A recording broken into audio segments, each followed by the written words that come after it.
Hello मेरे प्यारे दोस्त, मैं श्रेयांश आपका स्वागत करता हूं आपके अपने YouTube चैनल पथ आप सबसे यूपी में।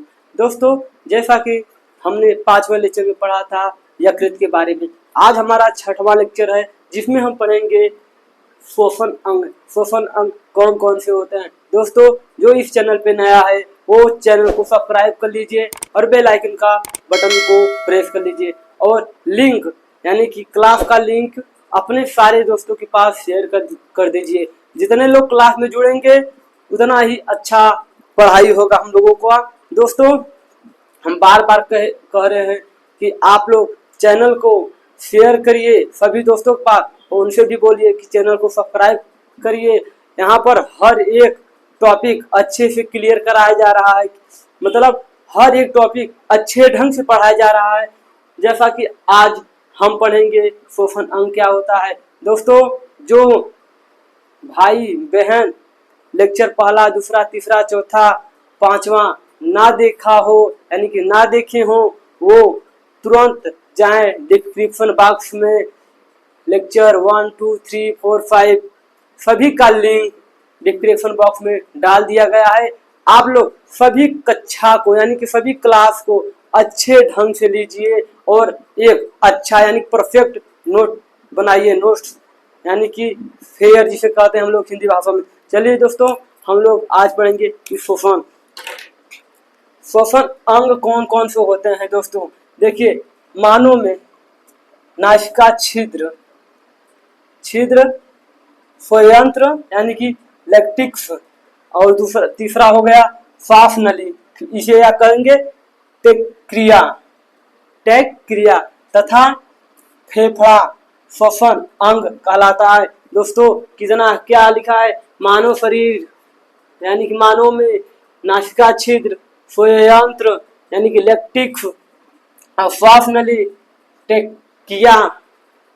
ट्रैकिया तथा फेफड़ा श्वसन अंग कहलाता है। दोस्तों, जो हम लोगों का फेफड़ा है, फेफड़ा में ये सब पाया जाता है। आगे देखिए क्या लिखा है, मानव में श्वसन मार्ग किसे कहते हैं। दोस्तों, मानव शरीर में श्वसन मार्ग यानी कि कह सकते हैं सांस लेने का रास्ता कौन सा होता है। देखिए यहाँ पर क्या लिखा है, मानव जब श्वसन करता है यानी कि मानव जब सांस लेता है तो वायु जिस मार्ग का अनुसरण करती है यानी कि वायु कह सकते हैं तो ऑक्सीजन जिस रास्ते से जाता है तो उस मार्ग को श्वसन मार्ग कहते हैं। मेरे प्यारे भाई, मेरी प्यारी सी बहन, देखिए श्वसन मार्ग अच्छे समझिए। मानव जब सांस लेता है यानी श्वसन करता है, सांस लेता है तो वायु जिस मार्ग का अनुसरण करता है यानी कि ऑक्सीजन कर सकते हैं हम लोग, तो ऑक्सीजन लेंगे ना, हवा तो लेंगे नहीं, हवा में ही ऑक्सीजन रहता है। यानी कि वायु जिस मार्ग का अनुसरण करता है, जिस रास्ते से जाता है तो उस मार्ग को श्वसन मार्ग कहते हैं। चलिए दोस्तों, यहाँ पर लिखा है श्वसन मार्ग निम्नलिखित प्रकार के होते हैं। श्वसन मार्ग कौन कौन से होते हैं। नासिका छिद्र, हमने यहाँ बताने नासिका छिद्र, ग्राफनी यानी कि ये वाला ग्राफनी हो गया, स्वयंत्र हो गया, स्वयंत्र दूसरा, श्वास नली यानी कि चौथा श्वास नली, पांचवा रुधिर, छठवां कोशिका, सातवां ब्रोकाइल यानी कि श्वसनीय, आठवां हो गया बोकियोलस यानी कि इसे कहते हैं श्वासनिका, नौवां हो गया वायु। दोस्तों, आप लोगों को अच्छे ढंग से पढ़ाया जा रहा है, थोड़ा बहुत प्रॉब्लम होगा यानी कि कहने में, आप लोग घबराइएगा मत, अच्छा से लिखा है। देखिए एक बार और देख लीजिए क्या है, नासिका छिद्र, ग्रसनी और स्वयंत्र यानी कि श्वास नली, रुधिर, कोशिका, ब्रोकाइल यानी कि श्वसनीय, बोकियोलस यानी कि बोकियोलस के क्या कहेंगे, श्वसनीय का कहेंगे, वायु कोश। चलिए दोस्तों, आप लोग इसे अच्छे ढंग से नोट कर लीजिए। हम अभी इसमें थोड़ा और है उसको बताएंगे, तब रक्त के बारे में पढ़ेंगे कि रक्त हमारे शरीर में कैसे परिवहन करता है। चलिए दोस्तों, तो इसको नोट कर लीजिए।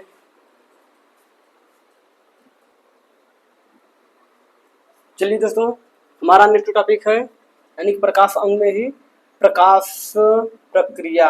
प्रकाश प्रक्रिया देखिए दोस्तों, यहाँ पर लिखा है इस प्रोसेस में O2 का ब्लड में मिलना तथा जो ऑक्सीजन होता है वो ब्लड में मिलता है तथा CO2 बॉडी से बाहर निकालना शामिल होता है, यानी कि निकालने में शामिल, यानी कि जो O2 है CO2, इधर देखिए ध्यान से एक बार देखिए, इस प्रोसेस में O2 यानी कि ऑक्सीजन को ब्लड में मिलाया जाता है तथा जो कार्बन डाइऑक्साइड होता है उसे हमारे ब्लड से यानी कि हमारे बॉडी से बाहर निकाला जाता है।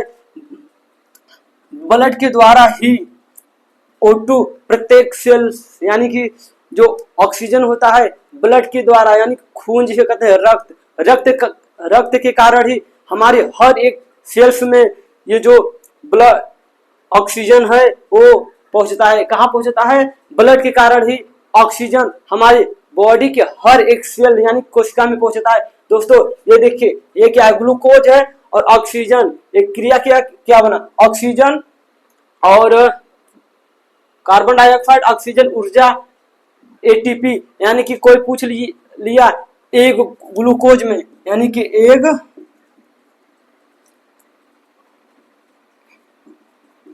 ग्लूकोज में कितने एटीपी होते हैं? तब आप लोग का आंसर होगा 38 एटीपी होते हैं। दोस्तों देखिए, पाचन तंत्र कार्बोहाइड्रेट यानी जो पाचन तंत्र होता है वो कार्बोहाइड्रेट को ग्लूकोज में बदलता है, यानी श्वसन तंत्र ग्लूकोज O2 मिलकर ऊर्जा का निर्माण करता है, यानी हमारे बॉडी में ऊर्जा देता है। दोस्तों एक बार और समझ लीजिए, यानी कि ये जो श्वसन प्रक्रिया है इस प्रोसेस से ऑक्सीजन हमारे बॉडी तक पहुंचता है और कार्बन डाइऑक्साइड को बाहर निकालता है। कार्बन डाइऑक्साइड को बाहर निकालता है। उसके बाद जो ऑक्सीजन रहता है रक्त के जरिए ही हमारे हर एक सेल्स में, यानी कि कह सकते हैं इंग्लिश में इसे सेल कहेंगे, हिंदी में कहेंगे कोशिका, हर एक कोशिका में पहुंचता है। दोस्तों इसे नोट कीजिए या स्क्रीनशॉट लीजिए। हम नेक्स्ट टॉपिक आप लोग के सामने अच्छे ढंग से पेश कर रहे हैं।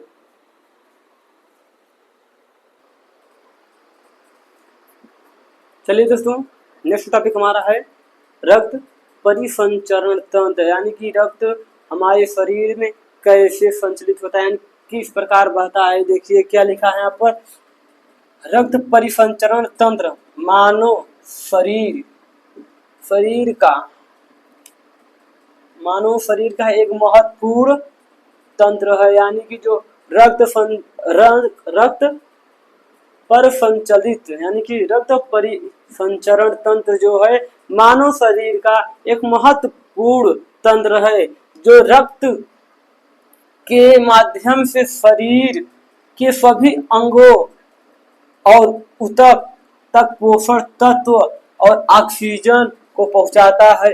दोस्तों हमारे शरीर में जो हम पोषण यानी कि जो भोजन करते हैं उसमें जो पोषक तत्व यानी प्रोटीन, विटामिन, प्रोटीन और तमाम सी निकलती हैं, वो ये रक्त परिसंचरण तंत्र के माध्यम से ही हमारे शरीर में यानी कि शरीर के सभी अंगों तक पोषक तत्व और ऑक्सीजन पहुंचाता है और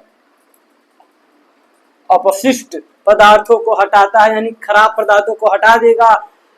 यानी कि देखिए रक्त परिसंचरण तंत्र दो प्रकार का होता है, एक खुला दूसरा बंद, यानी कि ये जो है हमारी बॉडी में ब्लड इसी के माध्यम से जाता है, जो हम पोषण तत्व होते हैं और ऑक्सीजन परिसंचरण तंत्र के द्वारा ही हमारे सारे बॉडी कोशिका ऊतक में जाता है। दोस्तों हमारा नेक्स्ट टॉपिक है क्या?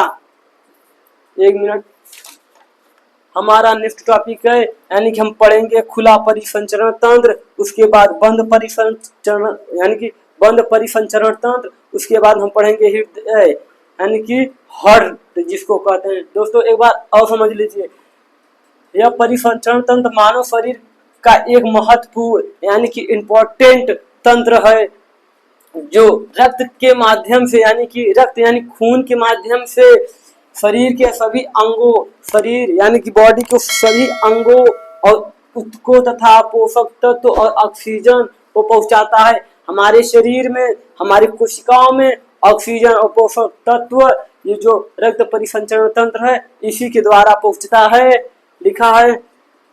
और अपशिष्ट पदार्थों को हटा देता है, खराब पदार्थों को शरीर से बाहर कर देता है, यानी कि हटा देता है। रक्त परिसंचरण तंत्र दो प्रकार के होते हैं, पहला खुला, दूसरा बंद। चलिए दोस्तों, हम खुला पढ़ेंगे, खुला परिसंचरण तंत्र और दूसरा बंद परिसंचरण। ये पहला हो गया, ये दूसरा बंद परिसंचरण तंत्र। चलिए दोस्तों, इसको अच्छे ढंग से कहीं पर नोट कर लीजिए।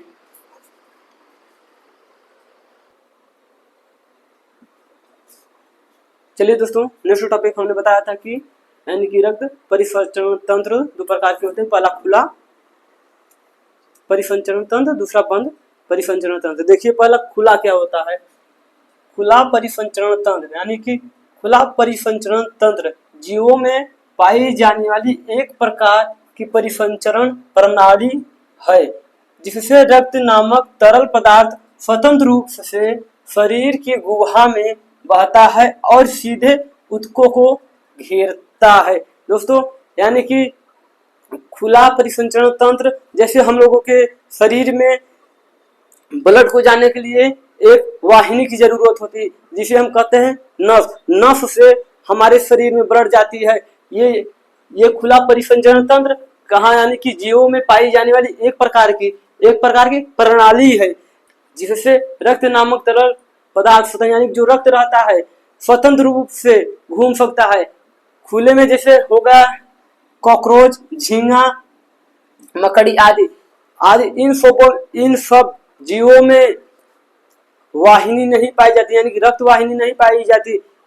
इनको अगर कभी आप मार देंगे तो इनमें ब्लड निकल जाएगा। हम लोगों के में ब्लड के लिए वाहिनियां रहती हैं, यानी कि देखिए बंद में देखिए यह परिसंचरण तंत्र जिसमें रक्त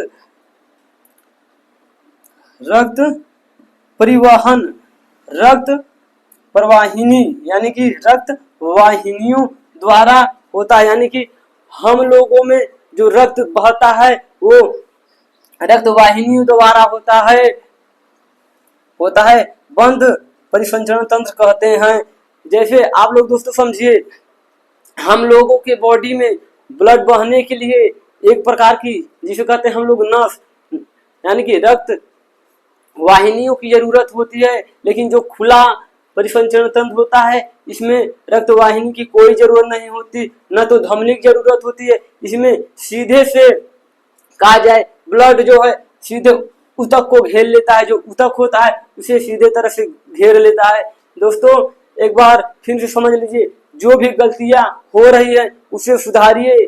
दोस्तों हम भी अभी नए हैं, तब पर भी आप लोगों को अच्छे ढंग से पढ़ाने की कोशिश कर रहे हैं। देखिए क्या लिखा है, खुला परिसंचरण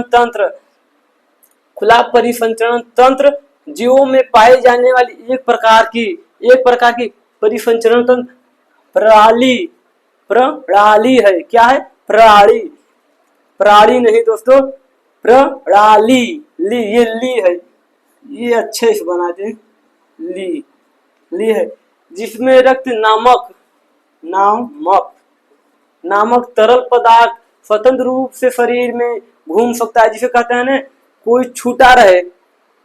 हम लोग इस समय क्या है, स्वतंत्र है, जहां मन चाहे वहां जा सकते हैं। इसी प्रकार खुला परिसंचरण तंत्र में जो रक्त होता है वो भी स्वतंत्र रूप से हमारे शरीर में या हमारे शरीर में तो बंद परिसंचरण तंत्र होता है, यानी कि ये जो कॉकरोच, झींगा, मकड़ी है और आदि भी हैं, आदि लिख दिए है ना, समझ ली, और भी हैं, उनके शरीर में स्वतंत्र रूप से घूम सकता है। जैसे आप कभी मक्खी मारिए, जब मारेंगे व्हाइट निकलेगा। और देखिए दोस्तों, बंद परिसंचरण तंत्र ऐसा परिसंचरण तंत्र जिसमें रक्त का परिवहन रक्त वाहिनी द्वारा होता है, यानी कि रक्त जो बहता है वो किसके द्वारा बहे, रक्त वाहिनियों द्वारा बहे। जैसे हमें कहीं पर जाने के लिए रास्ते की जरूरत होता है, उसी प्रकार रक्त को बहने के लिए रक्त वाहिनी की जरूरत होता है। बट ये जो खुला परिसंचरण तंत्र है इसमें रक्त को बहने के लिए किसी माध्यम की जरूरत नहीं होती। देखिए जैसे यानी कि बंद परिसंचरण तंत्र में मनुष्य, जानवर, पक्षी आदि आते हैं। दोस्तों आप लोग इसे अच्छे ढंग से लिख लीजिए, फिर उसके बाद हम नेक्स्ट टॉपिक आपके सामने लेके आ रहे हैं। दोस्तों जो इस चैनल पे नया हो वो चैनल को सब्सक्राइब कर लीजिए, बेल आइकन का बटन प्रेस कर लीजिए, नोटिफिकेशन ऑन कर लीजिए और अपने सारे दोस्तों के पास वीडियो का लिंक यानी क्लास का लिंक शेयर कर दीजिए। दोस्तों जो गलतियां हो रही हैं वो हम चाहेंगे कि आगे से ना हो, धीरे धीरे हैबिट हो जाएगी बोलने की। जो हम लोग नहीं बोल पा रहे हैं वो अच्छे ढंग से बोलेंगे। दोस्तों आपके एग्जाम से पहले यानी कि जो जीव विज्ञान का सिलेबस है उसे दोहराया जाएगा। पहले बार तो गलतियां होगी लेकिन दूसरे बार में वेरी मोस्ट इम्पोर्टेंट टॉपिक के साथ हम बताएंगे। अभी तो हम लोग ऐसे पढ़ रहे हैं, जब सेकेंड बार रिवीजन करेंगे तो उसमें हर एक इम्पोर्टेंट टॉपिक को बताया जाएगा कि हाँ भाई बहन ये परीक्षा की दृष्टि से देखा जाए तो इम्पोर्टेंट है, ये पेपर में कितने बार पूछा गया है सब बताया जाएगा। दोस्तों इसे आप अच्छे ढंग से कहीं पर नोट कर लीजिए।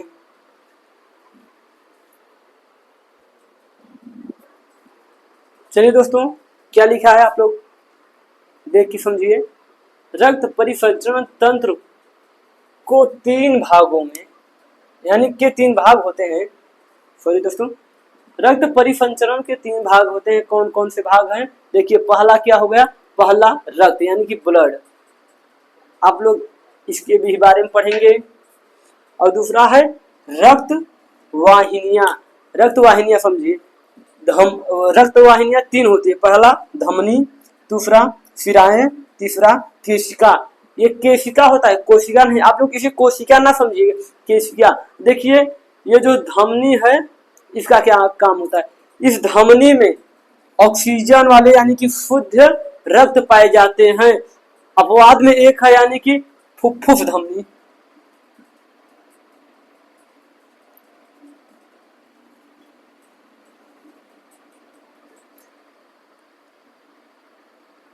ये जो फुफ्फुस धमनियां हैं, फुफ्फुस धमनियां एक अपवाद में ऐसी है जिसमें CO2 यानी कि अशुद्ध रक्त पाए जाते हैं, नहीं तो धमनी में ऑक्सीजन यानी कि शुद्ध रक्त पाए जाते हैं। और ये जो शिराएं हैं, ये देखिए जो है शिराएं, हम लोगों को ऐसे करेंगे तो ये जो नस दिख रही है इसमें जो ब्लड है यही शिराएं हैं। लेकिन शिराएं में अशुद्ध ब्लड पाया जाता है यानी कि अशुद्ध रक्त पाया जाता है। और ये जो केशिका है यानी कि धमनी ब्लड को ले जाती है और शिराएं ब्लड को ले आती हैं। ऐसी धमनी और शिराएं को कौन जोड़ता है, केशिका जोड़ते हैं, केशिका जोड़ती है। आप लिख सकते हैं कि धमनियां और शिराएं को केशिका जोड़ती है। कोई पूछेगा कि धमनी का क्या काम होता है, आप लोग कह दीजिए धमनी एक प्रकार से रक्त को ले जाती है और धमनी में शुद्ध रक्त पाया जाता है। शुद्ध रक्त में ऑक्सीजन मिला रहता है। अपवाद में कोई पूछे, अपवाद में ये जो फुफ्फुस धमनी है, धमनियां, इसमें अशुद्ध रक्त पाई जाती है। अभी हम लोग जब हार्ट पढ़ेंगे यानी कि हृदय पढ़ेंगे उसमें बताएंगे। और ये शिराएं हैं, इसमें कार्बन डाइऑक्साइड वाला ब्लड रहता है यानी कि अशुद्ध ब्लड रहता है। ये केशिका जो है धमनी और शिरा की जोड़ती हैं। यहाँ पर देखिए हृदय लिखा है, हम लोग पढ़ेंगे यानी कि रक्त वाहिनी एक बार पढ़ लें, उसके बाद हम लोग आएंगे हृदय पर। हृदय हमारा कैसे काम करता है, ब्लड को कैसे शुद्ध करता है, जो यानी कि अशुद्ध रक्त रहता है उसे कैसे शुद्ध करता है। दोस्तों आप लोग इस चार्ट को अच्छे से कहीं पर नोट कर लीजिए।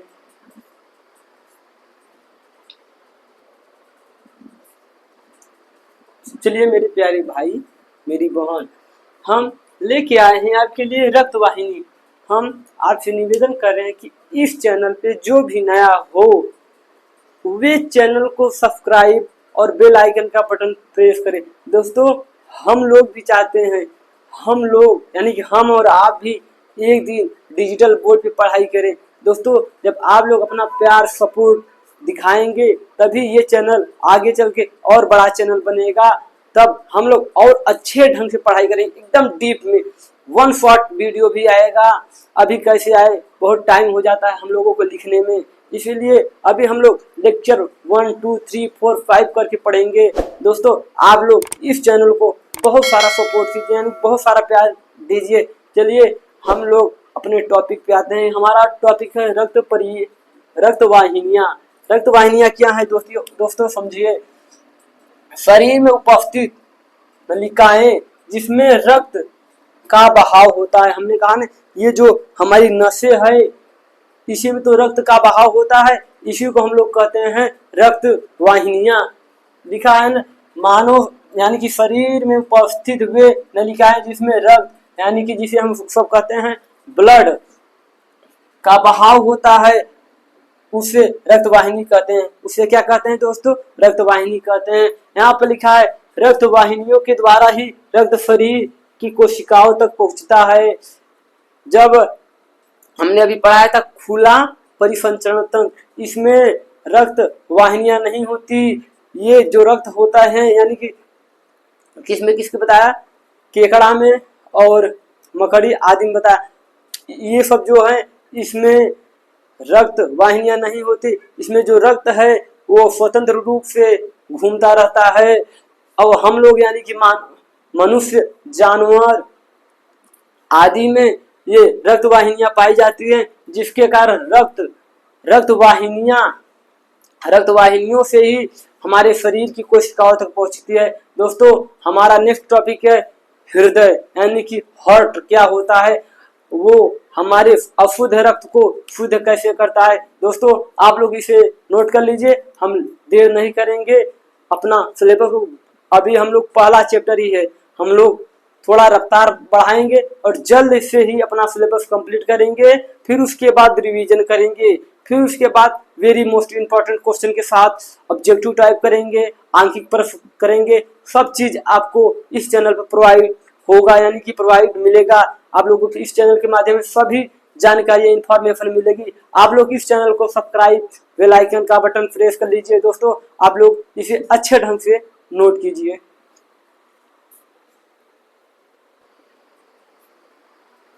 चलिए दोस्तों हम लोग पढ़ेंगे यानी कि हृदय, हार्ट। दोस्तों हम लोगों के पास तो बार बार करें डिजिटल बोर्ड तो है नहीं, इसीलिए हम लोग जो मार्केट में रेडीमेड वाला दिल मिलता है हार्ट, उसे बना के हम लोग समझेंगे कि वो जो है हमारे ब्लड को, अशुद्ध ब्लड को शुद्ध कैसे करता है। देखिए दोस्तों ये हो गया हम लोग का रेडीमेड वाला दिल, हुआ कि नहीं?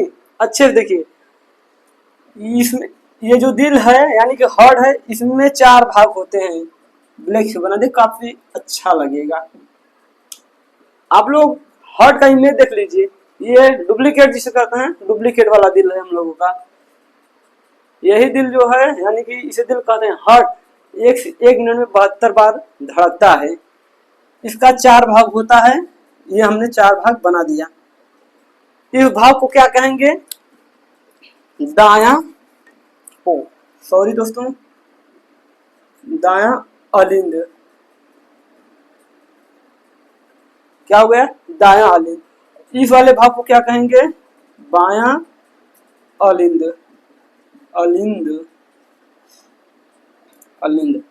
और ये दायां निलय, ये क्या हो गया? बायां निलय।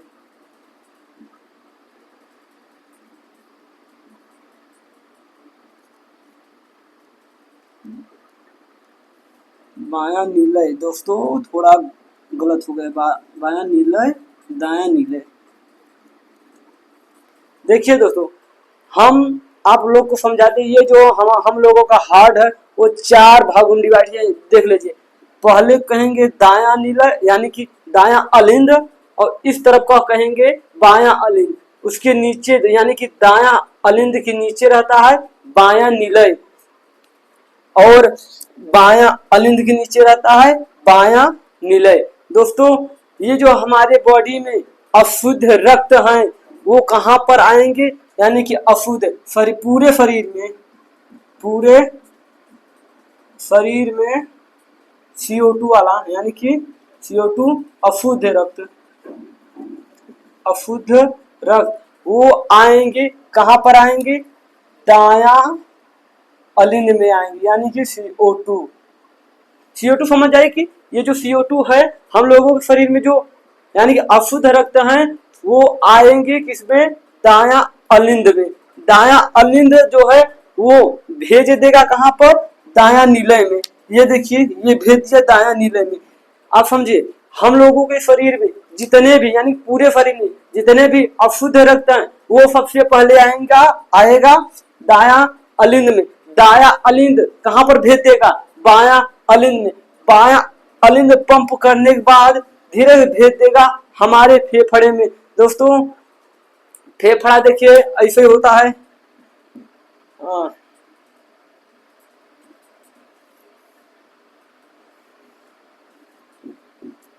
ये देख लीजिए फेफड़ा, दाएं फेफड़े में भेज यानी कि जो दाया नीला है फेफड़े में भेज देगा।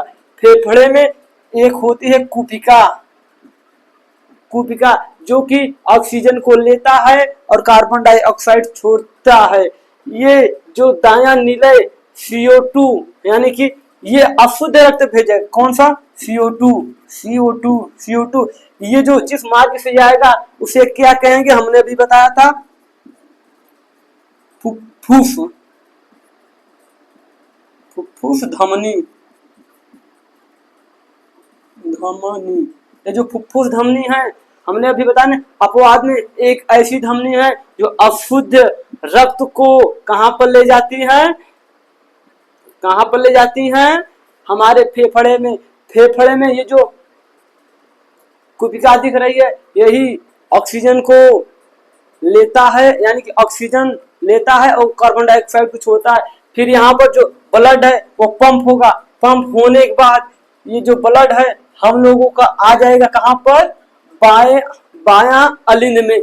और बाया अलिंद में ये जो यहाँ पर क्रिया होती है क्या होती है, यानी कि CO2 में ऑक्सीजन मिलाता है यानी कि जो हमारा फेफड़ा यानी कि क्या वो रक्त में ऑक्सीजन को मिलाता है, मिलाने के बाद उसे अच्छे तरह से शुद्ध करता है, शुद्ध करने के बाद भेज देता है कहाँ पर, बाया अलिंद में। बाया अलिंद में CO2 सब ऑक्सीजन से मिले हुए रक्त रहेंगे। ये जिस मार्ग से जाता है इसे क्या कहेंगे, फुफ्फुस शिराएं, फुफ्फुस शिराएं हमने बताया ना, ये फुफ्फुस शिराएं द्वारा आएगा कहाँ पर, बाया अलिंद में। फिर बाया अलिंद कहाँ पर भेजेगा, बाया निलय में। बाया निलय से क्या जुड़ा रहेगा मेरे प्यारे दोस्तों, धमनी, महाधमनी जुड़ी रहेगी।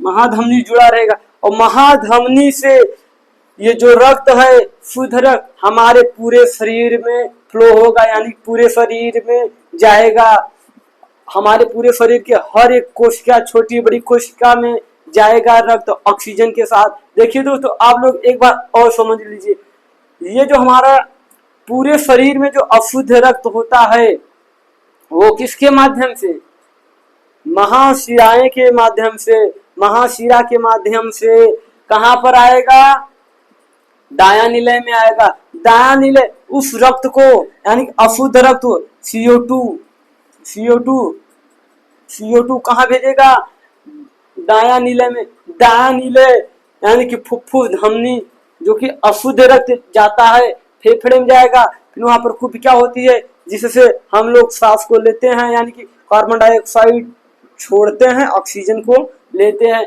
यहाँ पर क्या काम होगा, रक्त में कार्बन डाइऑक्साइड और ऑक्सीजन का मेल होगा, जो अशुद्ध रक्त है उसे शुद्ध करने के बाद फुफ्फुस शिराएं के द्वारा कहां पर भेज देगा, बाया अलिंद में भेज देगा। बाया अलिंद उस रक्त को पंप करके बाया नीलय में भेजेगा। बाया नीलय से एक महाधमनी जुड़ी होती है, महाधमनी के जरिए, महाधमनी से जुड़ी है क्या, बाया नीलय। उसके बाद जो हमारा रक्त है महाधमनी से हमारे शरीर के हर एक कोशिका में पहुंचेगी। दोस्तों हम अब हमारा नेक्स्ट टॉपिक है ब्लड, यानी कि ब्लड, रक्त। दोस्तों आप लोग इसे अच्छे ढंग से अपने भाषा में कहीं पर नोट कर लीजिए। हम एक वीडियो में कहते हैं हम लोग भी नोट्स बनाए हैं, हम लोग पहले पढ़ते हैं तब आपको पढ़ाते हैं, ऐसे नहीं कि आए जो मन में आया वो पढ़ाए गलत सही। दोस्तों थोड़ी थोड़ी गलतियां होती है, ये हमें भी पता है, बट हम उस गलतियों को सुधारेंगे। दोस्तों आप लोग इसे अच्छे से लिख लीजिए, उसके बाद हम बताएंगे रक्त क्या होता है। ये रेडीमेड दिल आप मत बनाइएगा, आप अच्छे वाला गूगल पे सर्च कर लीजिए, यानी कि हार्ट, हृदय, वो वाला चित्र बनाए अच्छे ढंग। ये तो हम समझाने के लिए ऐसे बना दिए हैं। दोस्तों आप इसे कहीं कॉपी में, फेयर कॉपी में नोट कर लीजिए या स्क्रीनशॉट ले लीजिए।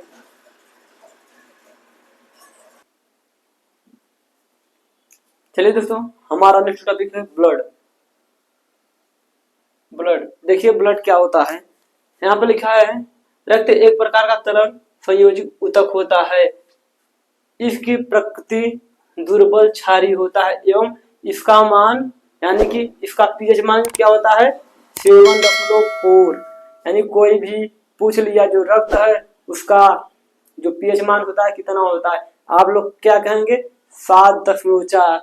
देखिए यहाँ पर एक बार फिर से देख लीजिए, रक्त एक प्रकार का तरल संयोजित ऊतक है, यानी कि जो हमारा रक्त है वो तरल यानी पानी के रूप में रहता है, रेड, उसे हम लोगों तो ब्लड कहते हैं। यानी कि इसकी प्रकृति दुर्बल क्षारीय होती है, जो इसकी प्रकृति है कैसी है, दुर्बल क्षारीय होती है एवं पीएच मान 7.4 होता है। दोस्तों देखिए यहाँ पर दो टॉपिक करके बताया गया है।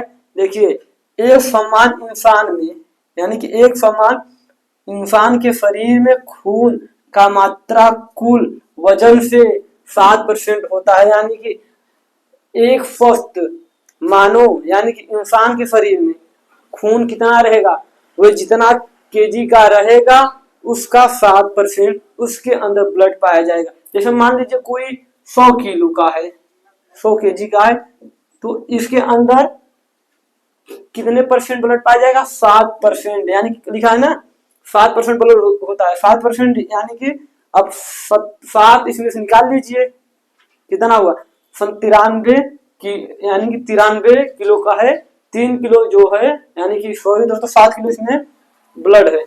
ऐसे आप समझिए जो व्यक्ति जितना किलो का है उसका 7% कितना 7% उसके अंदर ब्लड होता है। यहाँ पर देखिए क्या लिखा, पुरुषों में यह मात्रा 6 से 7 लीटर, जो पुरुष होते हैं उसमें ब्लड 7 से यानी कि 5 से 6 लीटर होता है। कोई पूछ लिया मनुष्य के शरीर में कितना ब्लड पाया जाता है, आप लोग सीधे सा जवाब दीजिए मनुष्य के शरीर में 5 से 6 लीटर ब्लड होता है। महिलाओं में यह मात्रा यानी कि 4 से 5 लीटर तक होता है, कितना 4 से 5 लीटर तक होता है मेरे प्यारे दोस्तों। पुरुष के शरीर में 5 से 6 लीटर और महिलाओं के शरीर यानी कि शरीर में, पुरुष के शरीर में 5 से 6, महिलाओं के शरीर में 4 से 5। दोस्तों ये बदलता भी है, कब जब शादी होती है यानी कि पुरुष महिला की शादी होगी तब ये जो पुरुष का ब्लड है ये हो जाएगा 4 से 5 और ये 5 से 6 लीटर, क्योंकि ये जो हमारी प्यारी प्यारी दीदियां यानी सिस्टर लोग वीडियो देख रहे हैं वो खून पीती हैं, इसीलिए इनका खून शादी के बाद ज्यादा हो जाता है। दोस्तों आप लोग इसे सीरियस में ना लीजिए, एक जोक था, हम लोग पढ़ेंगे मस्ती के साथ, फुल मस्ती के साथ पढ़ेंगे तभी तो पढ़ने में मजा आएगा। दोस्तों शादी के बाद जो है पुरुष में 4 से 5 लीटर ब्लड हो जाता है और वही महिलाओं में 5 से 6 लीटर। दोस्तों आप इसे अच्छे ढंग से नोट कर लीजिए, हम नेक्स्ट टॉपिक आपके लिए लेके आ रहे हैं।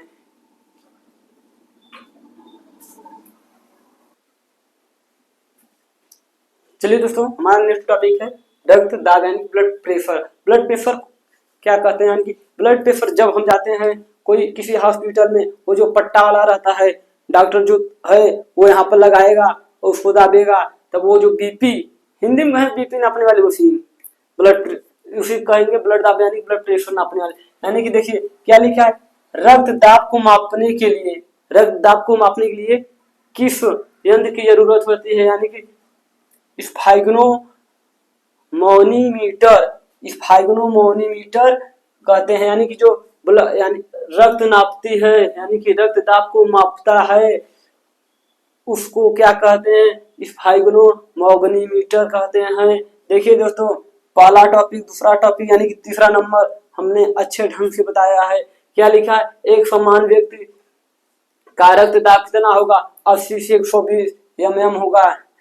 यानी कि इसे बना लीजिए IMPT इम्पोर्टेंट, IMP इम्पोर्टेंट। ये पूछता है किसी भी पेपर में, ऑब्जेक्टिव टाइप में पूछ लेगा कि एक स्वस्थ मानव शरीर में यानी कि एक स्वस्थ व्यक्ति के शरीर में रक्त दाब कितने mm तक होता है। आप लोग कहिए 120/80, यानी कि 120 से 80 तक कर सकते हैं, 80 से 120 mm तक होता है। दोस्तों यहाँ पर दूसरा क्या लिखा है, एक मानव में रक्त का निर्माण कहाँ होता है, हम लोगों में रक्त का निर्माण कहाँ होता है। मेरे प्यारे दोस्तों, क्या लिखा, अस्थिमज्जा, जो हम लोगों के शरीर में अस्थिमज्जा होता है उसी में रक्त का निर्माण होता है मेरे प्यारे भाइयों। और देखिए तीसरा क्या लिखा है, भ्रूण अवस्था में इसका निर्माण यकृत में होता है। जब कोई बच्चा भ्रूण अवस्था में हो, यानी कि कह सकते हैं कि माँ के गर्भ में हो, तो उसका जो ब्लड होता है वो यकृत में बनता है। मेरे प्यारे दोस्तों, आपको इतना इंटरेस्टिंग चीज कोई नहीं बताएगा, ये शायद आपकी सिलेबस में है, पर ये नहीं बताया गया कि भ्रूण अवस्था का निर्माण, यानी कि भ्रूण अवस्था में रक्त का निर्माण कहाँ होता है। कोई भी पूछ ले, या ऑब्जेक्टिव टाइम में आप लोगों को एक नंबर में आ सकता है कि भ्रूण अवस्था में रक्त का निर्माण कहाँ होता है, तब आप लोग का ऑप्शन होगा कि हृदय, यानी कि यकृत में निर्माण होता है किसका, रक्त का, जब कोई भ्रूण अवस्था में हो तब। चलिए दोस्तों, आप इसे अच्छे ढंग से नोट कर लीजिए, हम आपको एक एक टॉपिक अच्छे से क्लियर कराएंगे, भले ही 10 दिन 12 दिन क्यों ना लग जाए, लेकिन अच्छे ढंग से पढ़ाया जाएगा। दोस्तों बार बार कह रहे हैं, जो लेक्चर पहला, दूसरा, तीसरा, चौथा, पांचवा ना देखा हो, वह डिस्क्रिप्शन बॉक्स में उन 5 क्लासों का लिंक डाल दिया है, आप तुरंत जाइए 5 क्लास का अच्छे से मजा लीजिए, यानी कि अच्छे से देखिए, अच्छे से पढ़िए। पेपर की दृष्टि से इंपॉर्टेंट बताया गया है, प्रकाश संश्लेषण, आमाशय बताया गया है, लीवर बताया गया है, पाचन तंत्र बताया गया है, यकृत बताया गया है, और आज ये श्वसन चैप्टर और ब्लड इसमें बताया जाएगा। दोस्तों आप लोग बिना देर किए बिना जाइए तुरंत डिस्क्रिप्शन बॉक्स में उस यानी कि लेक्चर का वीडियो देखिए, जिसमें प्रकाश संश्लेषण पढ़ाया गया है, पाचन तंत्र पढ़ाया गया है, आमाशय पढ़ाया गया है, यकृत पढ़ाया गया है, और जीव प्रक्रम का पहला चैप्टर। दोस्तों आप लोग इसे अच्छे ढंग से किसी कॉपी में नोट कर लीजिए।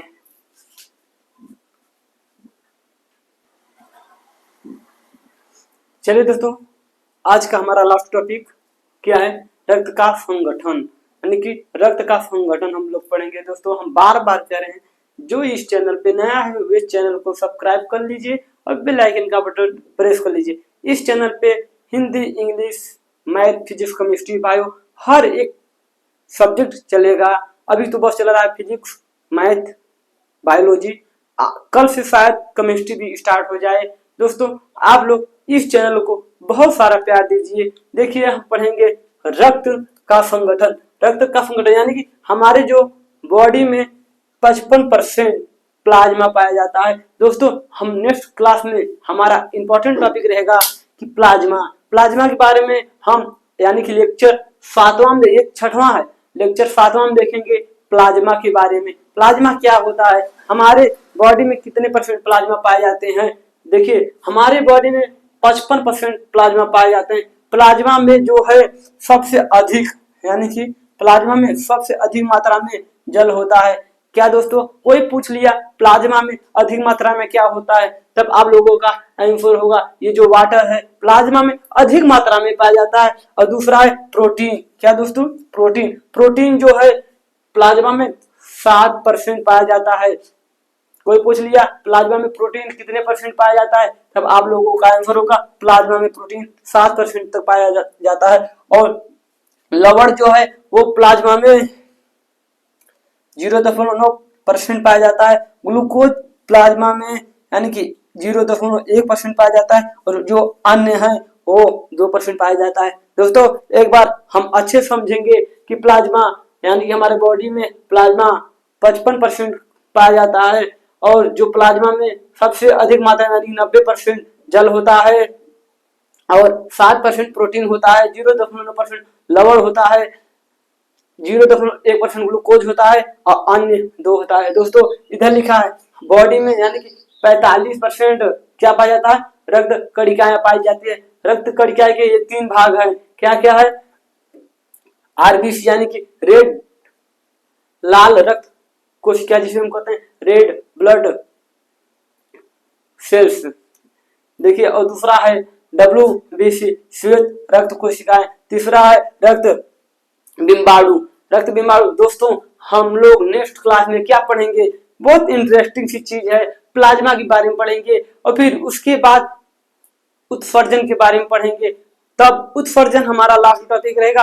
अब हम लोग 2 लेक्चर और पढ़ेंगे इस चैप्टर में, यानी लेक्चर 7 लेक्चर 8। लेक्चर 7 में हम पढ़ेंगे शानदार तरीके से प्लाज्मा के बारे में और लेक्चर 8 में हम पढ़ेंगे उत्सर्जन, हमने जो खाया पिया था उसे शरीर से बाहर निकालना, ये सीखेंगे अच्छी तरह से।